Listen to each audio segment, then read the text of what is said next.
Davies-eyed historian and his facts. What is history?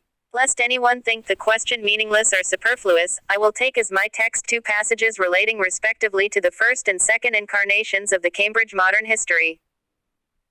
Here is Acton in his report of October 1896 to the syndics of the Cambridge University Press on the work which he had undertaken to edit. It is a unique opportunity of recording, in the way most useful to the greatest number, the fullness of the knowledge which the 19th century is about to bequeath. By the judicious division of labor we should be able to do it, and to bring home to every man the last document, and the ripest conclusions of international research. Ultimate history we cannot have in this generation, but we can dispose of conventional history, and show the point we have reached on the road from one to the other, now that all information is within reach, and every problem has become capable of solution. Point 1. And almost exactly 60 years later, Professor Sir George Clark, in his general introduction to the second Cambridge modern history, commented on this belief of Acton and his collaborators that it would one day be possible to produce ultimate history, and went on, historians of a later generation do not look forward to any such prospect. They expect their work to be superseded again and again. They consider that knowledge of the past has come down through one or more human minds, has been processed by them, and therefore cannot consist of elemental and impersonal atoms which nothing can alter. The exploration seems to be endless, and some impatient scholars take refuge in skepticism, or at least in the doctrine that, since all historical judgments involve persons and points of view, one is as good as another and there is no objective historical truth. Point 2. Where the pundits contradict each other so flagrantly, the field is open to enquiry. I hope that I am sufficiently up to date to recognize that anything written in the 1890s must be nonsense. But I am not yet advanced enough to be committed to the view that anything written in the 1950s necessarily makes sense. Indeed, it may already have occurred to you that this enquiry is liable to stray into something even broader than the nature of history. The clash between stray into something even broader than the nature of history. The clash between Acton and Sir George Clark is a reflection of the change in our total outlook on society over the interval between these two pronouncements. Acton speaks out of the positive belief, the clear-eyed self-confidence, of the later Victorian age. Sir George Clark echoes the bewilderment and distracted skepticism of the Beat generation. When we attempt to answer the question, what is history, our answer, consciously or unconsciously, reflects our own position in time, and forms part of our answer to the broader question what view we take of the society in which we live. I have no fear that my subject may, on closer inspection, seem trivial. I am afraid only that I may seem presumptuous to have broached a question so vast and so important. The 19th century was a great age for facts. What I want, said Mr. Gradgrind in Hard Times, is facts. Facts alone are wanted in life. 19th century historians on the whole agreed with him. When Rank in the 1830s, in legitimate protest against moralizing history, remarked that the task of the historian was, simply to show how it really was, wie es eigentlich gewesen, this not very profound aphorism had an astonishing success. 3 generations of German, British and even French historians marched into battle intoning the magic words, wie es eigentlich gewesen, like an incantation, designed, like most incantations, to save them from the tiresome obligation to think for themselves. The positivists, anxious to stake out their claim for history as a science, contributed the weight of their influence to this cult of facts. First ascertain the facts, said the positivists, then draw your conclusions from them. In Great Britain, this view of history fitted in perfectly with the empiricist tradition which was the dominant strain in British philosophy from Locke to Bertrand Russell. The empirical theory of knowledge presupposes a complete separation between subject and object. Facts, like sense impressions, impinge on the observer from outside, and are independent of his consciousness. The process of reception is passive. Having received the data, he then acts on them. The Oxford Shorter English Dictionary, a useful but tendentious work of the empirical school, clearly marks the separateness of the two processes by defining a fact as, a datum of experience is distinct from conclusions. This is what may be called the common sense view of history. History consists of a corpus of ascertained facts. The facts are available to the historian in documents, inscriptions and so on, like fish on the fishmonger's slab. The historian collects them, takes them home and cooks and serves them in whatever style appeals to him. Acton, whose culinary tastes were austere, wanted them served plain. In his letter of instructions to contributors to the first Cambridge Modern History, he announced the requirement that our Waterloo must be one that satisfies French and English, German and Dutch alike, that nobody can tell, without examining the list of authors, where the Bishop of Oxford laid down the pen, and whether Fairbairn or Gasquet, Lieberman or Harrison took it up. Point 3. Even Sir George Clark, critical as he was of Acton's attitude, himself contrasted the hard core of facts in history with the surrounding pulp of disputable interpretation, for forgetting perhaps that the pulpy part of the fruit is more rewarding than the hard core. First get your facts straight, then plunge at your peril into the shifting sands of interpretation. That is the ultimate wisdom of the empirical, common-sense school of history.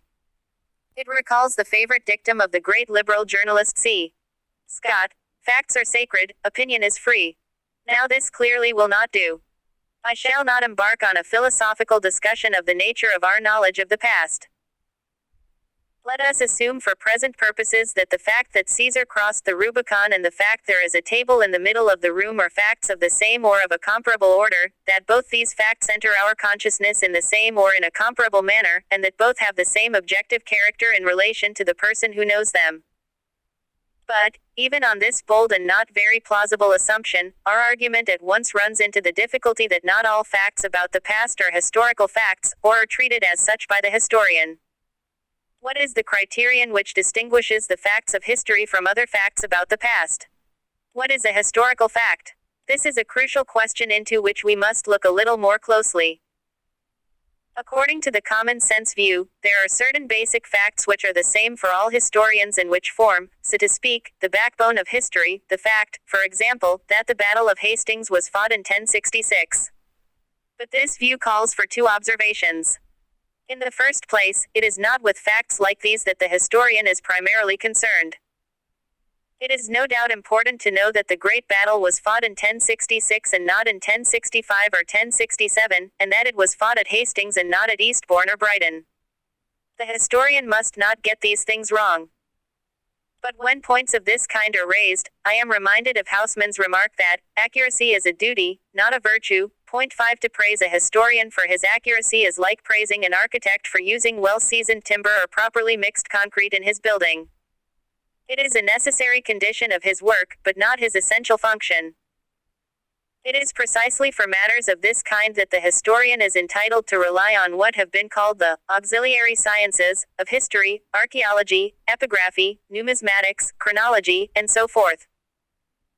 The historian is not required to have the special skills which enable the expert to determine the origin and period of a fragment of pottery or marble, to decipher an obscure inscription, or to make the elaborate astronomical calculations necessary to establish a precise date. These so-called basic facts, which are the same for all historians, commonly belong to the category of the raw materials of the historian rather than of history itself. The second observation is that the necessity to establish these basic facts rests not on any quality in the facts themselves, but on an a priori decision of the historian. In spite of C. Scott's motto, every journalist knows today that the most effective way to influence opinion is by the selection and arrangement of the appropriate facts. It used to be said that facts speak for themselves. This is, of course, untrue. The facts speak only when the historian calls on them. It is he who decides to which facts to give the floor, and in what order or context. It was, I think, one of Pirandello's characters who said that a fact is like a sack, it won't stand up till you've put something in it. The only reason why we are interested to know that the battle was fought at Hastings in 1066 is that historians regard it as a major historical event. It is the historian who has decided for his own reasons that Caesar's crossing of that petty stream, the Rubicon, is a fact of history, whereas the crossing of the Rubicon by millions of other people before or since interests nobody at all. The fact that you arrived in this building half an hour ago on foot, or on a bicycle, or in a car, is just as much a fact about the past as the fact that Caesar crossed the Rubicon. But it will probably be ignored by historians. Professor Talcott Parsons once called science a selective system of cognitive orientations to reality. Point 6. It might perhaps have been put more simply. But history is, among other things, that the historian is necessarily selective. The belief in a hard core of historical facts existing objectively and independently of the interpretation of the historian is a preposterous fallacy, but one which it is very hard to eradicate. Let us take a look at the process by which a mere fact about the past is transformed into a fact of history. At Stalybridge Wakes in 1850, a vendor of gingerbread, as the result of some petty dispute, was deliberately kicked to death by an angry mob. Is this a fact of history? A year ago I should unhesitatingly have said, no. It was recorded by an eyewitness in some little-known memoirs, 7, but I had never seen it judged worthy of mention by any historian. A year ago Dr. Kitson Clark cited it in his Ford lectures in Oxford. 8 Does this make it into a historical fact? Not, I think, yet. Its present status, I suggest, is that it has been proposed for membership of the Select Club of Historical Facts. It now awaits a seconder and sponsors. It may be that in the course of the next few years we shall see this fact appearing first in footnotes, then in the text, of articles and books about 19th century England, and that in 20 or 30 years' time it may be a well-established historical fact. Alternatively, nobody may take it up, in which case it will relapse into the limbo of unhistorical facts about the past from which Dr. Kitson Clark has gallantly attempted to rescue it. What will decide which of these two things will happen? It will depend, I think, on whether the thesis or interpretation in support of which Dr. Kitson Clark cited this incident is accepted by other historians as valid and significant. Its status as a historical fact will turn on a question of interpretation. This element of interpretation enters into every fact of history. May I be allowed a personal reminiscence? When I studied ancient history in this university many years ago, I had as a special subject, Greece in the period of the Persian Wars. I collected 15 or 20 volumes on my shelves and took it for granted that there, recorded in these volumes, I had all the facts relating to my subject. Let us assume, it was very nearly true, that those volumes contained all the facts about it that were then known, or could be known. It never occurred to me to inquire by what accident or process of attrition that minute selection of facts, out of all the myriad facts that must once have been known to somebody, had survived to become the facts of history.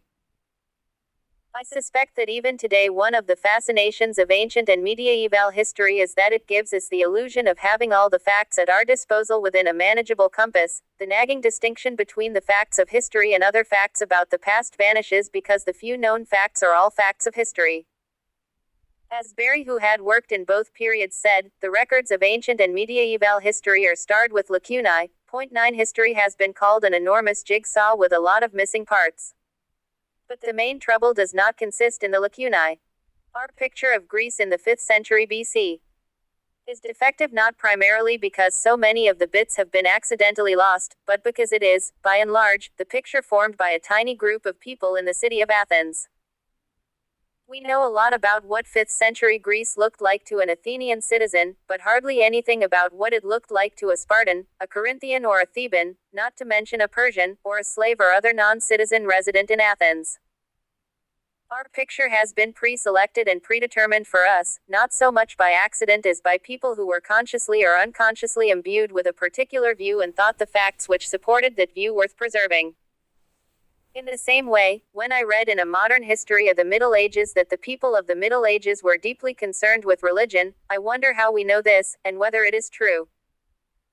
What we know is the facts of medieval history have almost all been selected for us by generations of chroniclers who were professionally occupied in the theory and practice of religion, and who therefore thought it supremely important, and recorded everything relating to it, and not much else. The picture of the Russian peasant as devoutly religious was destroyed by the Revolution of 1917. The picture of medieval man as devoutly religious, whether true or not, is indestructible, because nearly all the known facts about him were pre-selected for us by people who believed it, and wanted others to believe it, and a mass of other facts, in which we might possibly have found evidence to the contrary, has been lost beyond recall. The dead hand of vanished generations of historians, scribes and chroniclers has determined beyond the possibility of appeal the pattern of the past. The history we read, writes Professor Barraclough, himself trained as a medievalist, though based on facts, is, strictly speaking, not factual at all, but a series of accepted judgments. But let us turn to the different, but equally grave, plight of the modern historian. The ancient or medieval historian may be grateful for the vast winnowing process which, over the years, has put at his disposal a manageable corpus of historical facts. As Lytton Strachey said in his mischievous way, ignorance is the first requisite of the historian, ignorance which simplifies and clarifies, which selects and omits. 11 When I am tempted, as I sometimes am, to envy the extreme competence of colleagues engaged in writing ancient or medieval history, I find consolation in the reflection that they are so competent mainly because they are so ignorant of their subject. The modern historian enjoys none of the advantages of this built-in ignorance. He must cultivate this necessary ignorance for himself, the more so the nearer he comes to his own times. He has the dual task of discovering the few significant facts and turning them into facts of history, and of discarding the many insignificant facts as unhistorical. But this is the very converse of the 19th century heresy that history consists of the compilation of a maximum number of irrefutable and objective facts. Anyone who succumbs to this heresy will either have to give up history as a bad job, and take to stamp collecting or some other form of antiquarianism, or end in a madhouse. It is this heresy which during the past 100 years has had such devastating effects on the modern historian, producing in Germany, in Great Britain and in the United States, a vast and growing mass of dry-as-dust factual histories, of minutely specialized monographs, of would-be historians knowing more and more about less and less, sunk without trace in an ocean of facts. It was, I suspect, this heresy, rather than the alleged conflict between liberal and Catholic loyalties, which frustrated Acton as a historian. In an early essay he said of his teacher Dollinger, he would not write with imperfect materials, and to him the materials were always imperfect.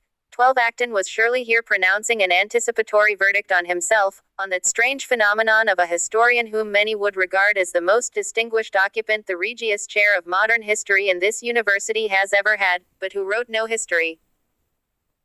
And Acton wrote his own epitaph in the introductory note to the first volume of the Cambridge Modern History published just after his death, when he lamented that the requirements pressing on the historian threatened to turn him from a man of letters into the compiler of an encyclopedia. 13 Something had gone wrong. What had gone wrong was the belief in this untiring and unending accumulation of hard facts as the foundation of history, the belief that facts speak for themselves and that we cannot have too many facts, a belief at that time so unquestioning that few historians then thought it necessary, and some still think it unnecessary today, to ask themselves the question, what is history? The 19th century fetishism of facts was completed and justified by a fetishism of documents. The documents were the Ark of the Covenant in the Temple of Facts. The reverent historian approached them with bowed head and spoke of them in odd tones. If you find it in the documents, it is so. But what, when we get down to it, do these documents, the decrees, the treaties, the rent rolls, the blue books, the official correspondence, the private letters and diaries, tell us? No document can tell us more than what the author of the document thought, what he thought had happened, what he thought ought to happen or would happen, or perhaps only what he wanted others to think he thought, or even only what he himself thought he thought. None of this means anything until the historian has got to work on it and deciphered it. The facts, whether found in documents or not, have still to be processed by the historian before he can make any use of them. The use he makes of them is, if I may put it that way, the processing process. Let me illustrate what I am trying to say by an example which I happen to know well. When Gustav Stresemann, the foreign minister of the Weimar Republic, died in 1929, he left behind him an enormous mass 300 boxes full, of papers, official, semi-official and private, nearly all relating to the 6 years of his tenure of office as foreign minister. His friends and relatives naturally thought that a monument should be raised to the memory of so great a man. His faithful secretary Bernhard got to work, and within 3 years there appeared 3 massive volumes, of some 600 pages each, of selected documents from the 300 boxes with the impressive title Stresemann's Vermächtnis. In the ordinary way the documents themselves would have mouldered away in some cellar or attic and disappeared forever, or perhaps in 100 years or so some curious scholar would have come upon them and set out to compare them with Bernhard's text. What happened was far more dramatic. In 1945, the documents fell into the hands of the British and American governments, who photographed the lot and put the photostats at the disposal of scholars in the Public Record Office in London and in the National Archives in Washington, so that, if we have sufficient patience and curiosity, we can discover exactly what Bernhard did. What he did was neither very unusual nor very shocking. When Stresemann died, his Western policy seemed to have been crowned with a series of brilliant successes: Locarno, the admission of Germany to the League of Nations, the Dawes and Young plans and the American loans, the withdrawal of Allied occupation armies from the Rhineland. This seemed the important and rewarding part of Stresemann's foreign policy, and it was not unnatural that it should have been overrepresented in Bernhard's selection of documents. Stresemann's Eastern policy, on the other hand, his relations with the Soviet Union, seemed to have led nowhere in particular, and, since masses of documents about negotiations which yielded only trivial results were not very interesting and added nothing to Stresemann's reputation, the process of selection could be more rigorous. Stresemann in fact devoted a far more constant and anxious attention to relations with the Soviet Union, and they played a far larger part in his foreign policy as a whole than the reader of the Bernhard selection would surmise.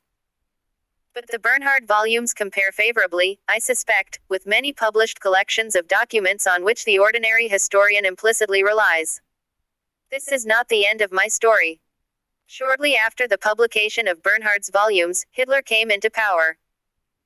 Stresemann's name was consigned to oblivion in Germany, and the volumes disappeared from circulation. Many, perhaps most, of the copies must have been destroyed. Today Stresemann's Vermächtnis is a rather rare book. But in the West Stresemann's reputation stood high. In 1935 an English publisher brought out an abbreviated translation of Bernhard's work, a selection from Bernhard's selection, perhaps 1/3 of the original was omitted. Sutton, a well-known translator from the German, did his job competently and well. The English version, he explained in the preface, was slightly condensed, but only by the omission of a certain amount of what, it was felt, was more ephemeral matter, of little interest to English readers or students. 14 This again is natural enough.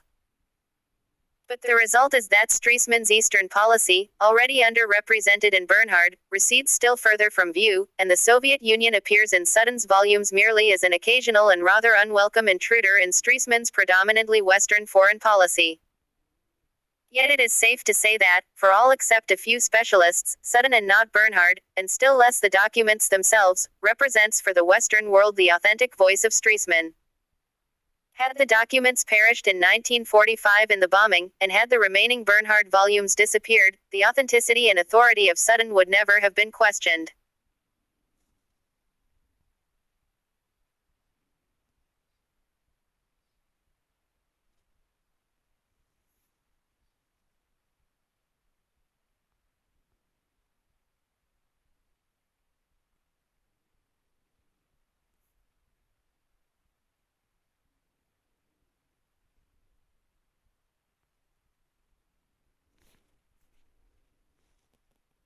But I want to carry the story one step further. Let us forget about Bernhard and Sutton, and be thankful that we can, if we choose, consult the authentic papers of a leading participant in some important events of recent European history. What do the papers tell us? Among other things, they contain records of some hundreds of Stresemann's conversations with the Soviet ambassador in Berlin and of a score or so with Ch-1. These records have one feature in common. They depict Stresemann as having the lion's share of the conversations and reveal his arguments as invariably well put and cogent, while those of his partner are for the most part scanty, confused and unconvincing. This is a familiar characteristic of all records of diplomatic conversations. The documents do not tell us what happened, but only what Stresemann thought had happened, or what he wanted others to think, or perhaps what he wanted himself to think, had happened. It was not Sutton or Bernhard, but Stresemann himself, who started the process of selection. And if we had, say, Ch-1's records of these same conversations, we should still learn from them only what Ch-1 thought, and what really happened would still have to be reconstructed in the mind of the historian. Of course, facts and documents are essential to the historian. But do not make a fetish of them. They do not by themselves constitute history, they provide in themselves no ready-made answer to this tiresome question: what is history? At this point, I should like to say a few words on the question why 19th century historians were generally indifferent to the philosophy of history. The term was invented by Voltaire, and has since been used in different senses, but I shall take it to mean, if I use it at all, our answer to the question, what is history? The 19th century was, for the intellectuals of Western Europe, a comfortable period exuding confidence and optimism. The facts were on the whole satisfactory, and the inclination to ask and answer awkward questions about them was correspondingly weak. Rank piously believed that divine providence would take care of the meaning of history if he took care of the facts, and Burckhardt, with a more modern touch of cynicism, observed that, we are not initiated into the purposes of the eternal wisdom. Professor Butterfield, as late as 1931, noted with apparent satisfaction that historians have reflected little upon the nature of things and even the nature of their own subject. 15. But my predecessor in these lectures, Dr. A. Rose, more justly critical, wrote of Sir Winston Churchill's World Crisis, his book about the First World War, that, while it matched Trotsky's History of the Russian Revolution in personality, vividness and vitality, it was inferior in one respect: it had no philosophy of history behind it. 16. British historians refused to be drawn, not because they believed that history had no meaning, but because they believed that its meaning was implicit and self-evident. The liberal 19th century view of history had a close affinity with the economic doctrine of laissez-faire, also the product of a serene and self-confident outlook on the world. Let everyone get on with his particular job, and the hidden hand would take care of the universal harmony. The facts of history were themselves a demonstration of the supreme fact of a beneficent and apparently infinite progress towards higher things. This was the age of innocence, and historians walked in the Garden of Eden, without a scrap of philosophy to cover them, naked and unashamed before the God of history. Since then, we have known sin and experienced a fall, and those historians who today pretend to dispense with a philosophy of history are merely trying, vainly and self-consciously, like members of a nudist colony, to recreate the Garden of Eden in their garden suburb. Today the awkward question can no longer be evaded. During the past 50 years a good deal of serious work has been done on the question, what is history? It was from Germany, the country which was to do so much to upset the comfortable reign of 19th century liberalism, that the first challenge came in the 1880s and 1890s to the doctrine of the primacy and autonomy of facts in history. The philosophers who made the challenge are now little more than names. Dilthey is the only one of them who has recently received some belated recognition in Great Britain.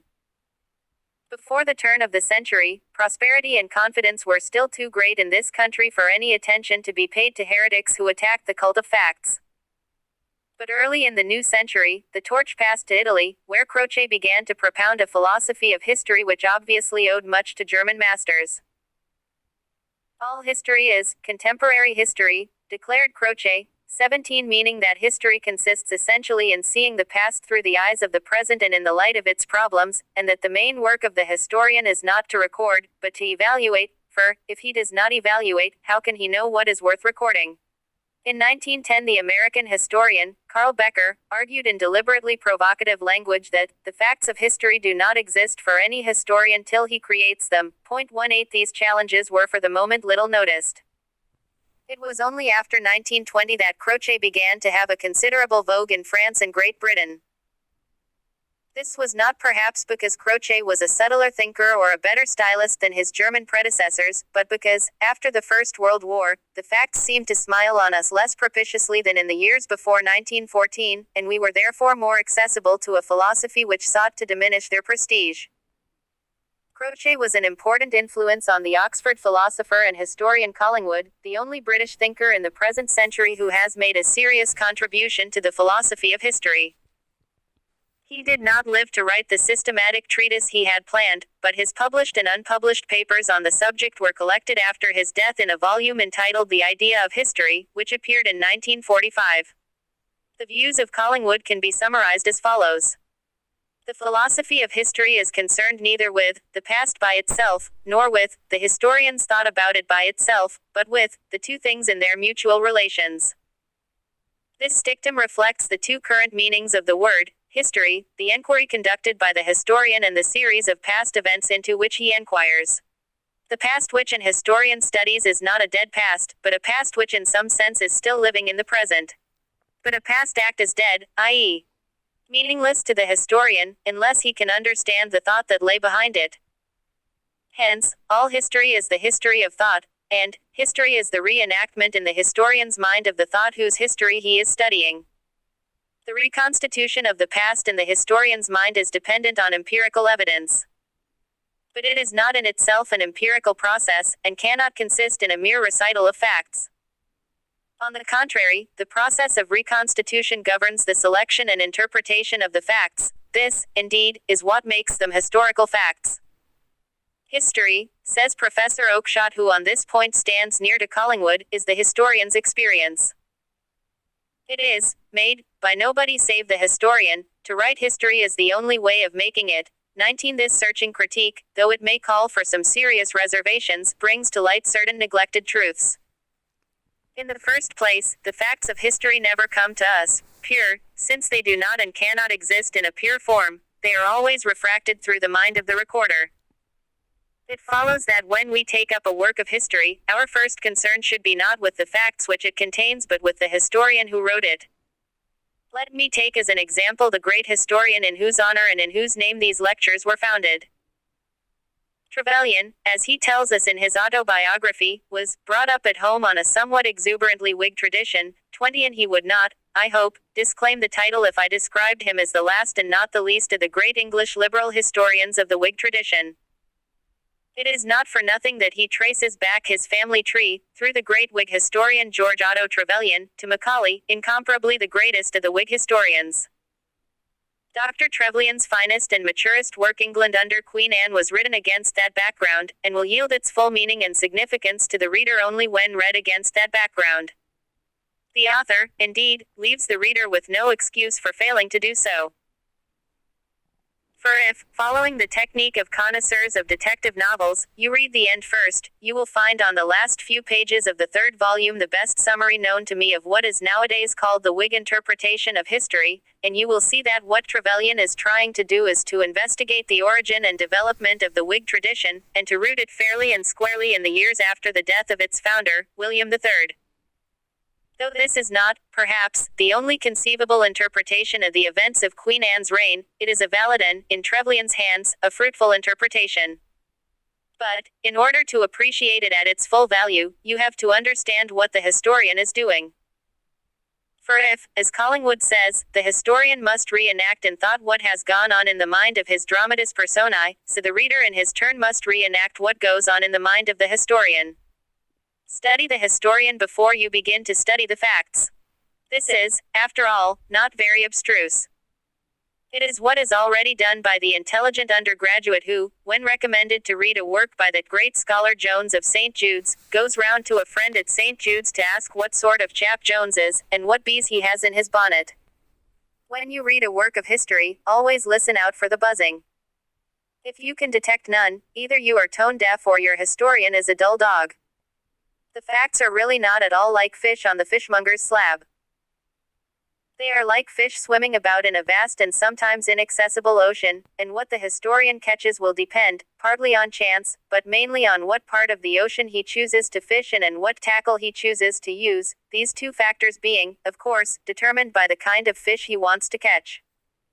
By and large, the historian will get the kind of facts he wants. History means interpretation.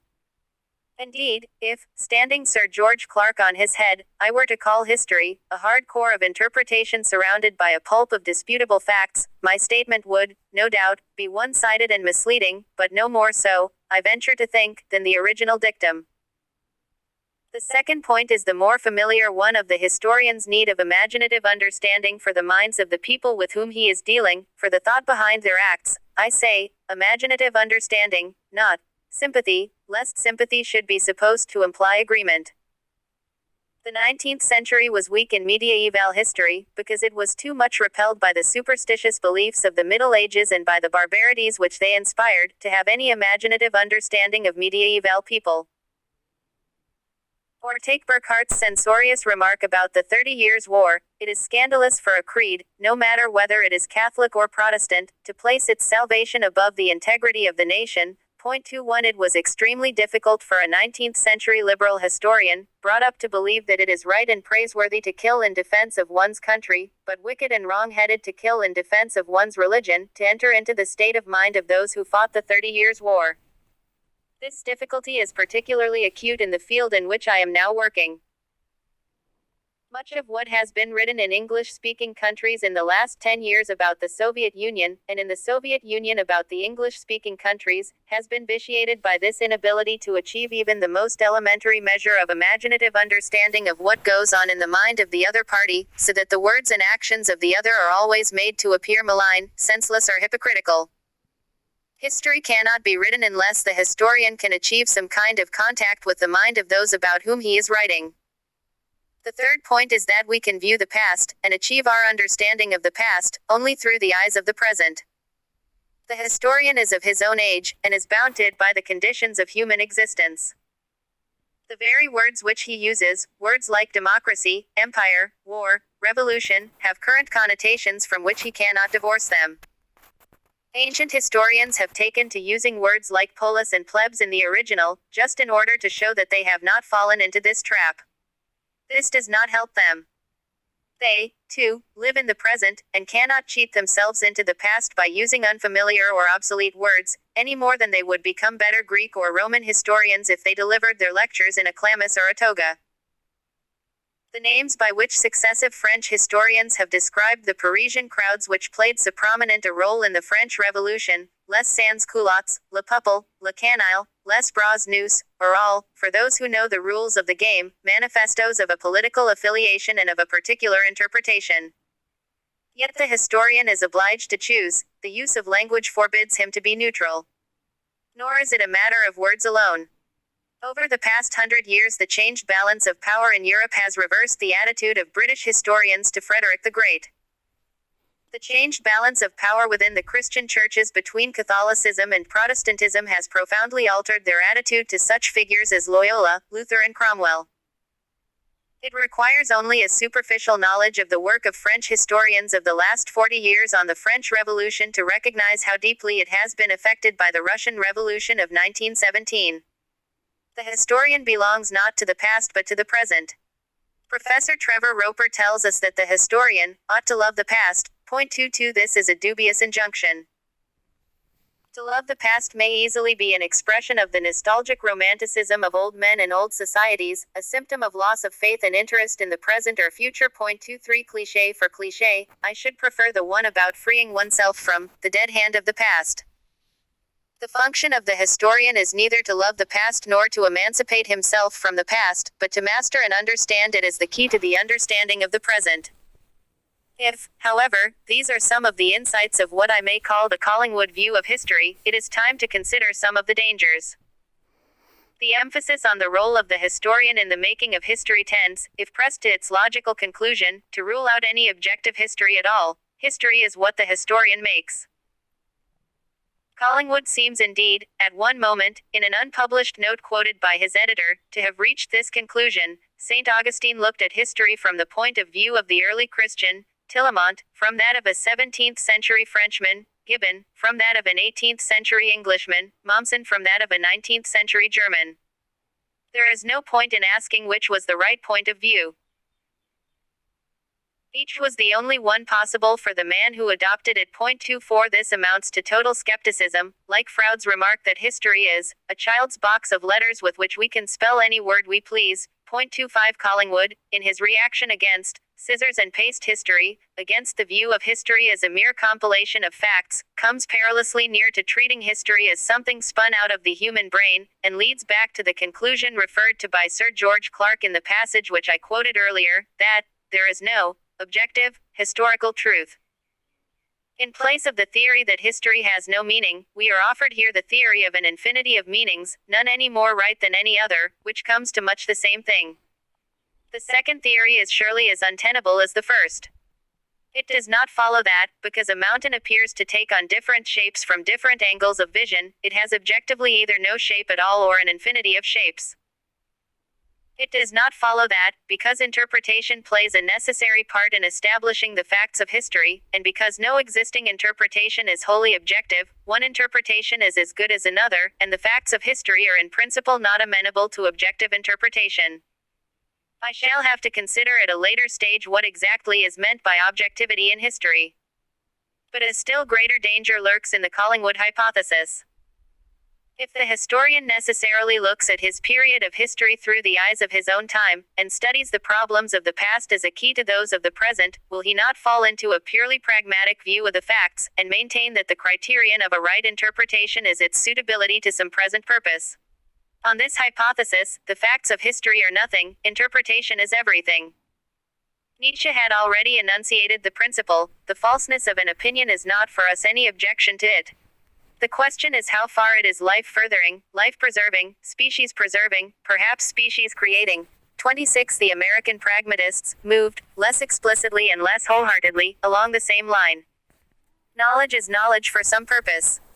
The validity of the knowledge depends on the validity of the purpose. But, even where no such theory has been professed, the practice has often been no less disquieting. In my own field of study I have seen too many examples of extravagant interpretation riding roughshod over facts not to be impressed with the reality of this danger. It is not surprising that perusal of some of the more extreme products of Soviet and anti-Soviet schools of historiography should sometimes breed a certain nostalgia for that illusory 19th century haven of purely factual history. How then, in the middle of the 20th century, are we to define the obligation of the historian to his facts? I trust that I have spent a sufficient number of hours in recent years chasing and perusing documents, and stuffing my historical narrative with properly footnoted facts, to escape the imputation of treating facts and documents too cavalierly. The duty of the historian to respect his facts is not exhausted by the obligation to see that his facts are accurate. He must seek to bring into the picture all known or knowable facts relevant, in one sense or another, to the theme on which he is engaged and to the interpretation proposed. If he seeks to depict the Victorian Englishman as a moral and rational being, he must not forget what happened at Stalybridge Wakes in 1850. But this, in turn, does not mean that he can eliminate interpretation, which is the lifeblood of history. Laymen, that is to say, non-academic friends or friends from other academic disciplines, sometimes ask me how the historian goes to work when he writes history. The commonest assumption appears to be that the historian divides his work into two sharply distinguishable phases or periods. First, he spends a long preliminary period reading his sources and filling his notebooks with facts. Then, when this is over, he puts away his sources, takes out his notebooks and writes his book from beginning to end. This is to me an unconvincing and unplausible picture. For myself, as soon as I have got going on a few of what I take to be the capital sources, the itch becomes too strong and I begin to write, not necessarily at the beginning, but somewhere, anywhere. Thereafter, reading and writing go on simultaneously. The writing is added to, subtracted from, reshaped, cancelled, as I go on reading. The reading is guided and directed and made fruitful by the writing. The more I write, the more I know what I am looking for, the better I understand the significance and relevance of what I find. Some historians probably do all this preliminary writing in their head without using pen, paper or typewriter, just as some people play chess in their heads without recourse to board and chessmen. This is a talent which I envy, but cannot emulate. But I am convinced that, for any historian worth the name, the two processes of what economists call input and output go on simultaneously and are, in practice, parts of a single process. If you try to separate them, or to give one priority over the other, you fall into one of two heresies.